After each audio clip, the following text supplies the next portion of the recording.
ប្រធានាធិបតីសហរដ្ឋអាមេរិកដូណាល់ត្រាំបានចាក់ចេញពីអាស៊ីដោយមិនជួបនឹងមេដឹកនាំកូរ៉េខាងជើងគីមចុងអ៊ុននោះទេនៅក្នុងឱកាសជាច្រើនដែលលោកដូណាល់ត្រាំបានធ្វើការលើកឡើងជាសាធារណៈចង់ជួបជាមួយនឹងលោកគីមចុងអ៊ុននៅក្នុងតំបន់នៅទីបំផុតគ្មានជំនួបណាកើតឡើងទេទោះបីជាទីក្រុងព្យុងយ៉ាងដែលមានចម្ងាយតែប៉ុន្មានរយម៉ាយប៉ុណ្ណោះវាដូចជាការធ្វើដំណើររបស់លោកត្រាំមិនដែលកើតឡើងនោះទេ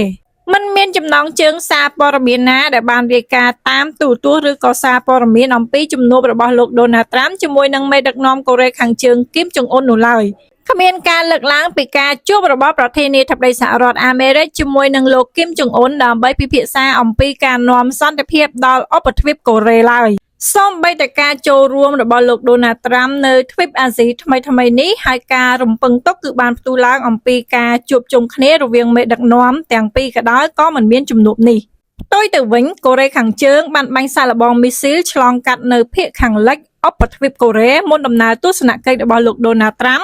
ក្នុងអំឡុងពេលដែលលោកបានធ្វើកិច្ចប្រជុំកំពូលជាមួយនឹងប្រធានាធិបតីកូរ៉េខាងត្បូងលោកគីមចុងអ៊ុនបានបញ្ជាក់លក្ខខណ្ឌរបស់គាត់ច្បាស់លាស់គាត់នឹងជួបជាមួយនឹងលោកដូណាល់ត្រាំលុះត្រាតែទីក្រុង Washington បោះចោលនៅអ្វីដែលគាត់ហៅថាការស្រមើស្រមៃមិនសមហេតុផលជាមួយនឹងការរំសាយអាវុធនុយក្លេអ៊ែររបស់កូរ៉េខាងជើង